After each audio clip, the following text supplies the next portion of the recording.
Hello everyone, this is Kushal Sharma. Welcome to Kushal classes. आज हम करने वाले हैं second chapter relation and function की सेकंड एक्सरसाइज का सॉल्यूशन।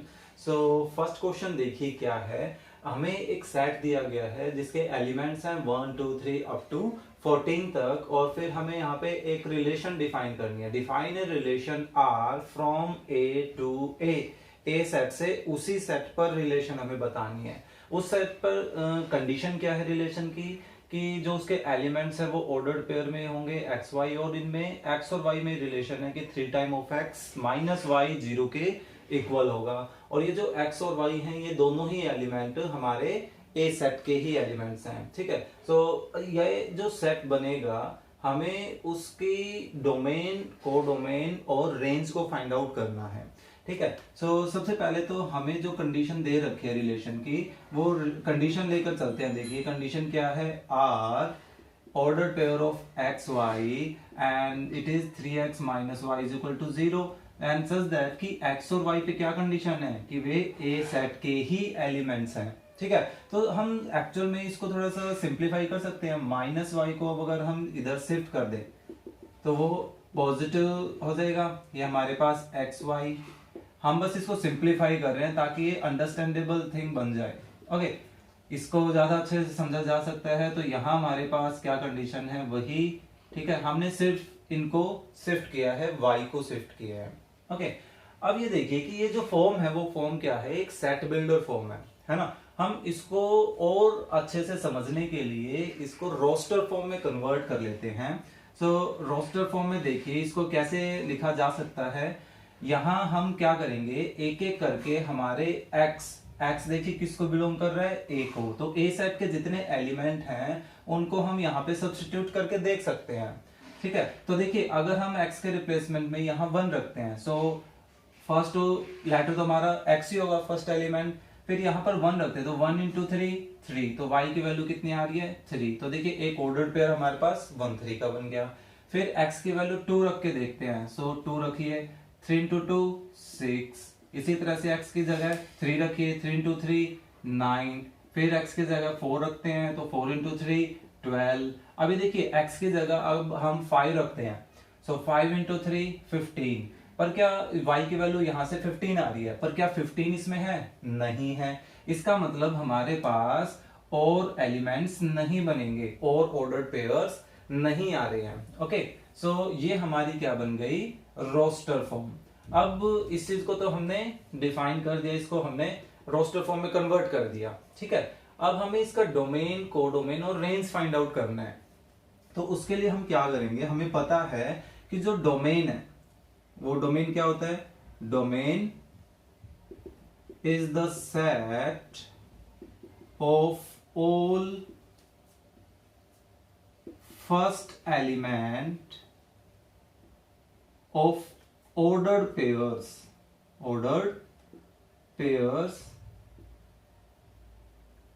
of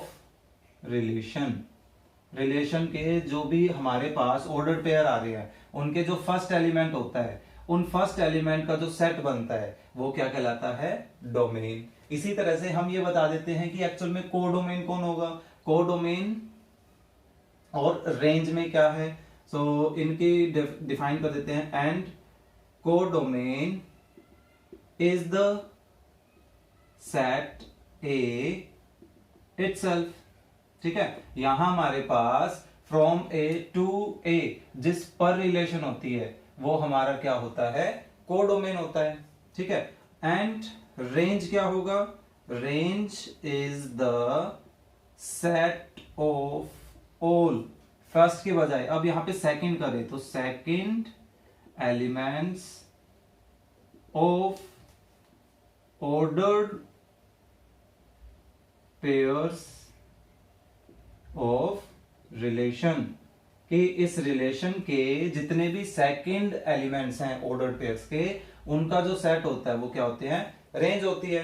तो यहां पर हम बना सकते हैं देयरफॉर डोमेन ऑफ आर का डोमेन क्या हो जाएगा, फर्स्ट एलिमेंट छाट लीजिए, क्या क्या है 1 2 3 4।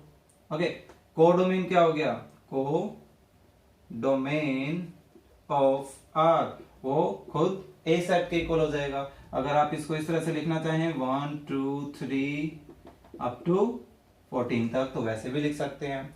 एंड इसी तरह से रेंज ऑफ आर वो क्या हो जाएगी, इनके सेकंड एलिमेंट क्या है 3 6 9 एंड 12। So 3 6 9 and 12 simple. तो बेसिक थिंग ध्यान रखें कि जो डोमेन बनता है, डोमेन किसका सेट होता है, ऑर्डर्ड पेयर्स के फर्स्ट एलिमेंट्स का, ठीक है। और सेकंड एलिमेंट्स का जो सेट बनता है उसको रेंज बोलते हैं। और रेंज जो है वो कहां से आएगी, हमारे ए सेट से ही आएगी, ठीक है।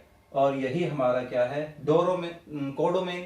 ओके, सो रेंज ऑटोमेटिकली हमारे कोडोमेन का क्या हो गया, सबसेट हो गया। हम इंट्रोडक्शन में भी ये पढ़कर आए थे, ठीक है। ओके, सो सेकंड क्वेश्चन देखिए क्या है, define a relation R on the set N.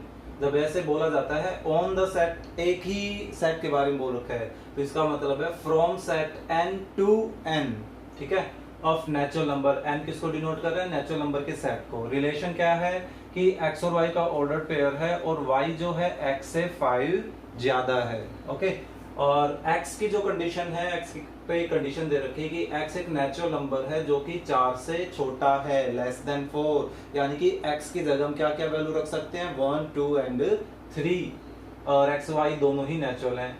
Depict this relationship using roster form. देखिए हमें सेट बिल्डर फॉर्म तो बनी बनाई दे रखी है, हमें सबसे पहले इसको रोस्टर फॉर्म में बदलना है और फिर उसके डोमेन और रेंज निकालना है। फर्स्ट क्वेश्चन की तरह ही है, ठीक है। सो सबसे पहले तो हम जो रिलेशन दे रखी है उसको लिख लेते हैं कि क्या है, x and y is 5 more than x and x is a natural number less than 4 and x and y both are natural numbers. Okay, so अभी देखिए कि ये नेचुरल नंबर है तो इसको रोस्टर फॉर्म में बदलें तो x की वैल्यू 1 2 और 3 ये रख सकते हैं, हमें इस लाइन से यही पता चल रहा है। तो देखिए अगर हम इसमें 1 रखते हैं तो x फर्स्ट एलिमेंट को डिनोट कर रहा है तो हमने 1 रखा, 1 रखते हैं तो 1 + 5 6, 2 रखें तो 2 + 5 7, 3 रखते हैं तो 3 + 5 8। तो देखिए हम ये रोस्टर फॉर्म मिल गई, ठीक है। अब इसका हमें क्या क्या निकालना है, एक तो डोमेन और एक रेंज निकालना है। तो सिंपल से क्वेश्चन है, सो डोमेन ऑफ आर क्या हो जाएगा, डोमेन किसका सेट होता है, फर्स्ट एलिमेंट्स का सेट होता है ना। तो फर्स्ट में क्या क्या है 1 2 एंड 3, तो ये आ गया हमारा डोमेन। एंड इसी तरह से रेंज ऑफ आर वो किसके इक्वल हो जाएगा, वो हमारे सेकंड एलिमेंट के इक्वल होगा, ठीक है, 6 7 एंड 8। तो ये आ गया अपने range. Okay, so third question देखिए, ए एक सेट गिवन है, बी भी एक सेट दे रखा है। Define a relation R from set A to set B. और रिलेशन क्या दे रखी है, एक्स और वाई में ऑर्डर पेयर्स में, कि इन दोनों के बीच का जो डिफरेंस है, difference between x and y is odd की बात हो रही है। और x जो एलिमेंट है वो a सेट के हैं, y एलिमेंट b सेट के हैं। हमें जस्ट इस सेट बिल्डर फॉर्म को रोस्टर फॉर्म में कन्वर्ट करना है, ठीक है। सो सबसे पहले वही गिवन लिखते हैं कि गिवन हमारे पास क्या है। देखिए x और y का ऑर्डर पेयर है, द डिफरेंस बिटवीन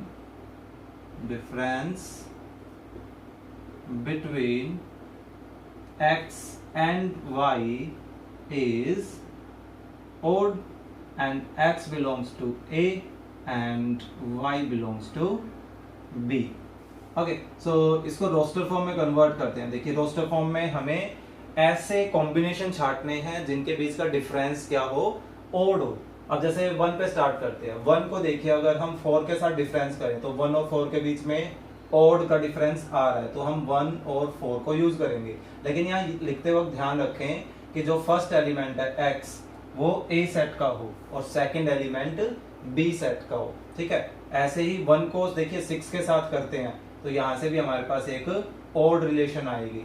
1 को 9 से करते हैं तो देखिए इवन डिफरेंस आ रहा है तो हम उसको नोट डाउन नहीं करेंगे। चलिए अब 2 पर काम करते हैं। 2 4 इवन डिफरेंस होगा, 2 6 इवन डिफरेंस होगा, 2 9 यस, ये हमें एक और डिफरेंस देगा, तो उसको हम नोट कर लेते हैं। 3 पर आ जाते हैं। 3 4 यस ऑड है डिफरेंस। 3 6 और डिफरेंस आएगा। 3 9 इवन डिफरेंस आएगा। 5 4 और डिफरेंस। 5 4 5 6 ये भी और डिफरेंस देगा, इसको भी नोट कर लीजिए। 5 9 ये इवन डिफरेंस देगा। तो बस हमारे पास सिर्फ यही रोस्टर फॉर्म बनेगी। फोर्थ क्वेश्चन देखिए, इसमें क्या है, द गिवन फिगर, हमें एक फिगर दिया गया है, shows a relationship between the set P and Q।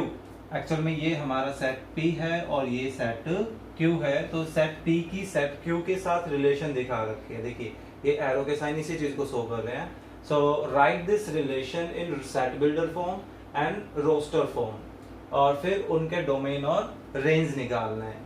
So main काम तो यहाँ सेट बिल्डर फॉर्म में ही है कि हमें इनके बीच एक ऐसी रिलेशन देखनी पड़ेगी कि जिसको एक रूल की तरह रिप्रेजेंट किया जा सकता हो। ठीक है, जैसे फर्स्ट पार्ट, इस रिलेशन को हम आर नाम दे देते हैं। अब हमें पता है जो रिलेशन है वो ऑर्डर्ड पेयर की फॉर्म में होते हैं उसके एलिमेंट। सो फर्स्ट एलिमेंट को x बोल देते हैं और सेकंड एलिमेंट को y।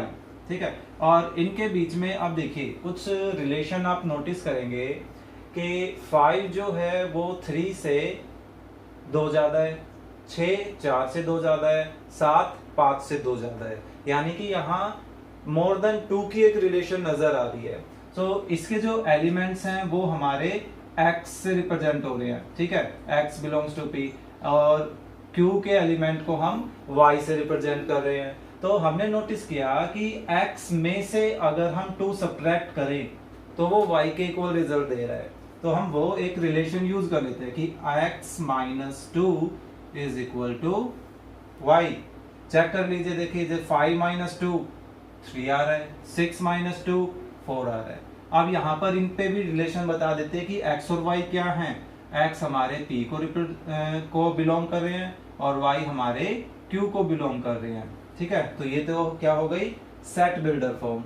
रोस्टर फॉर्म हम इस सेट बिल्डर फॉर्म से आराम से निकाल सकते हैं, बल्कि हमें तो फिगर दिया गया है तो हमें ये सेट बिल्डर फॉर्म भी देखने की जरूरत नहीं है। क्या करना है, 5 3 इसका एक ऑर्डर पेयर ये बन गया कि 5 3 से रिलेट है, और 6 किससे रिलेटेड है, 4 से, सो 6 4 का एक ऑर्डर पेयर आ गया। इसी तरह से 7 और 5 का ऑर्डर पेयर आ गया। ठीक है, ये सारे हमारे एलिमेंट इस रिलेशन को भी सेटिस्फाई कर रहे हैं। तो ये आ गई हमारी रोस्टर फॉर्म। अब हमें इनका डोमेन और रेंज दोनों निकालने हैं। तो डोमेन ऑफ आर क्या हो जाएगा, फर्स्ट एलिमेंट्स। तो फर्स्ट एलिमेंट क्या है, 5 6 7, and range of R, range क्या हो जाएंगे, सेकंड एलिमेंट्स, यानी कि 3 4 एंड 5। तो ये हमारे रेंज आ गई। ठीक है, तो आप ऐसे नोटिस करेंगे कि जो कोडोमेन है वो कोडोमेन भी हमारा 3 4 और 5 ही है, और रेंज भी वही है। ठीक है, तो ये था हमारा फोर्थ क्वेश्चन। फिफ्थ क्वेश्चन देखिए, इसमें एक सेट दिया गया है A जिसमें 1 2 3 4 और 6 है, and let R be the relation on A यानी कि from A to A, defined by, relation क्या है कि A और B दोनों ही एलिमेंट A सेट के हैं, और B जो है वो एग्जैक्टली डिविजिबल बाय A, यानी कि जो सेकंड एलिमेंट है वो फर्स्ट एलिमेंट से डिविजिबल होना चाहिए। तो देखिए इसकी जो रोस्टर फॉर्म है वो रोस्टर फॉर्म क्या बन सकती है, फर्स्ट एलिमेंट देखिए हमें ये देखना है कि सेकंड एलिमेंट फर्स्ट एलिमेंट से कंप्लीटली डिविजिबल होना चाहिए। तो देखिए 1 खुद 1 से डिविजिबल होता है, यस होता है, तो हम उसको इंक्लूड कर सकते हैं। फिर क्या 2 1 से डिविजिबल हो सकता है, 2 भी हो सकता है, सॉरी सेकंड एलिमेंट करना है, सो 1 2। ठीक है, सो इसी तरह से आप नोटिस करेंगे कि हमारे पास 3 भी 1 से डिविजिबल है, 4 भी 1 से डिविजिबल है, और 6 भी 1 से डिविजिबल है। ठीक है, अब हम 2 से चेक करेंगे कि 2 एक्चुअल में किस किस को डिवाइड कर सकता है, 3 को कर नहीं सकता, 4 को कर सकता है। तो हमारे पास 2 4 का एक ऑर्डर पेयर आ गया। ठीक है, आप इसको उल्टे वे में लेकर चल पड़िए कि A डिवाइड्स B, कि फर्स्ट एलिमेंट सेकंड एलिमेंट को डिवाइड करे। सो 2 4 को डिवाइड कर रहा है वो यूज किया, 2 6 को भी डिवाइड कर सकता है, सो 2 6 भी आ गया। अब 3 4 को नहीं कर सकता, 3 6 को डिवाइड कर सकता है, सो 3 6 का ऑर्डर। आप नोटिस करेंगे और कोई कॉम्बिनेशन नहीं बन रहा है, तो ये हमारा फर्स्ट पार्ट हो गया। सेकंड पार्ट में हमें क्या बताना है, इसका domain. So domain of R क्या सेट हो जाएंगे, इनके फर्स्ट एलिमेंट। अब फर्स्ट एलिमेंट में देखिए हमारे पास क्या है, 1 तो 5 टाइम रिपीट हो रहा है, लेकिन सेट की कंडीशन हमें पता है कि लिखा तो उसको सिंगल टाइम ही जाता है। और क्या है, 2 और 3, तो ये हमारे क्या हो गए, डोमेन। इसी तरह से थर्ड पार्ट में रेंज बताएं। सो रेंज ऑफ आर वो क्या हो जाएगा, इसमें सेकंड एलिमेंट देखिए 1 2 3 4 और 6, फिर 4 रिपीट हो रहा है, 6 भी रिपीट हो रहा है ना। सो 1 2 3 4 एंड 6, तो ये इसका रेंज हो गया। ओके, सो 6 क्वेश्चन देखिए, determine the domain and range of the relation defined by this one. हमें एक सेट बिल्डर फॉर्म दी गई है। सबसे पहला काम हमारा क्या होगा, इसको रोस्टर फॉर्म में कन्वर्ट करना। ठीक है, सो इसको रोस्टर फॉर्म में कन्वर्ट करते हैं। तो देखिए हमें ये कंडीशन दे रखी है कि x जो है उसकी वैल्यू 0 1 2 3 4 5 तक हो सकती है। तो हम उनको यहाँ पे सब्स्टिट्यूट करके हमारे ऑर्डर पेयर्स कंप्लीट कर लेते हैं। तो देखिए x की वैल्यू 0 रखते हैं, तो 0 + 5 5, फिर 1 रखते हैं तो 1 + 5 6, then 2 2 + 5 7, then 3 8, then 4 9, then 5 10, है ना। और 5 तक ही हमें जाना है। देखिए x की वैल्यू 5 तक हो सकती है, तो टोटल 1 2 3 4 5 6 हैं, तो ये 6 एलिमेंट्स हमारे बन गए। अब रोस्टर फॉर्म बन गई तो आराम से इनको देखकर हम डोमेन और रेंज निकाल सकते हैं। देयरफॉर डोमेन ऑफ आर क्या हो जाएंगे, फर्स्ट एलिमेंट क्या है, 0 1 2 3 4 and 5। And range of R, range क्या हो जाएगा, सेकेंड एलिमेंट्स, यानी कि 5 6 7 8 9 एंड 10। क्वेश्चन 7 देखिए, इसमें क्या है, write the relation R, first element x है और सेकेंड एलिमेंट उसका क्यूब है। x और x के बारे में हमें बता रखा है कि x जो है वो प्राइम नंबर है लेस देन 10, और हमें इस सेट बिल्डर फॉर्म को रोस्टर फॉर्म में कन्वर्ट करना है। ओके, सो एक ही लाइन का क्वेश्चन रहेगा हमारा ये, रिलेशन आर। तो सबसे पहले आप ये देखिए कि कौन कौन से प्राइम नंबर हैं जो 10 से छोटे होते हैं, 2 3 5 और 7। ठीक है, सो पहले हम 2 रखते हैं, फिर उसका 2 का क्यूब हमें करना होगा। 3 रखते हैं तो 3 का भी क्यूब करना है। 5 रखते हैं तो 5 का भी क्यूब करेंगे। 7 रखते हैं तो 7 का भी क्यूब करेंगे। हमने बस अभी इस फॉर्म में कन्वर्ट किया है। अब इनको सिंप्लीफाई कर दीजिए, जैसे 2 का क्यूब 8, 3 का क्यूब 27, 5 का क्यूब 125, 7 का क्यूब आई थिंक 343। चेक कर लेते हैं, 49 and 7, yes it should be 343। Okay, so ये था सिंपल सा 7th क्वेश्चन। ओके, सो अब 8th क्वेश्चन देखिए, लेट ए में XYZ एलिमेंट है, बी में 1 2 एलिमेंट है, then find the number of relations from A to B। A से B में कितनी नंबर ऑफ रिलेशंस बन सकती हैं। सो इसके लिए हम सिंपली क्या करेंगे, सबसे पहले तो देखिए गिवन बता देते हैं कि क्या क्या है। A सेट में हमारे पास X Y Z गिवन है, एंड B सेट में हमारे पास 1 एंड 2 है। सो अब जब भी हमें नंबर ऑफ रिलेशंस पता करनी होती है तो सबसे पहले हम निकालते हैं इनके बीच का कार्टेशियन प्रोडक्ट। ठीक है, सो देखिए x को रिलेट करते हैं, सो ये बन जाएगा x1, then x2, then y1, y2, z1, z2। Okay, ये आ गए हमारे पास कार्टेशियन प्रोडक्ट।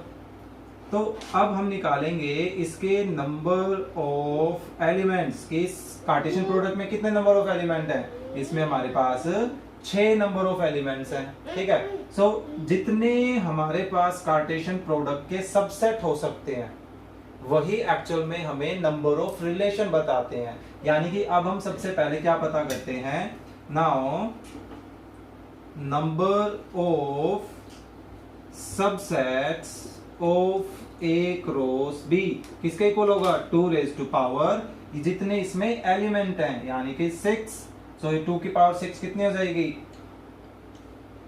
64 है ना। तो हमारे पास नंबर ऑफ रिलेशन क्या जाएंगी, तो अब हम लिख सकते हैं therefore the number of relations from A to B is 64। Okay, so last question देखिए एक्सरसाइज का क्या है। Let R be the relation on Z। Z क्या है, इंटीजर्स का सेट, ठीक है।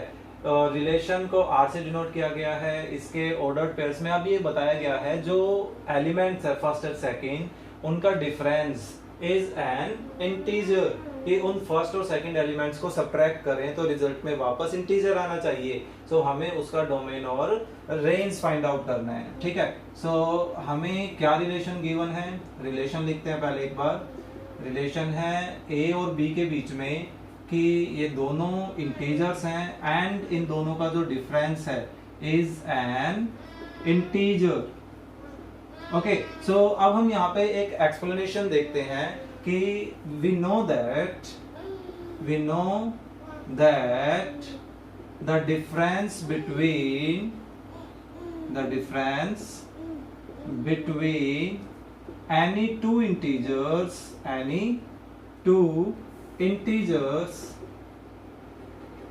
is always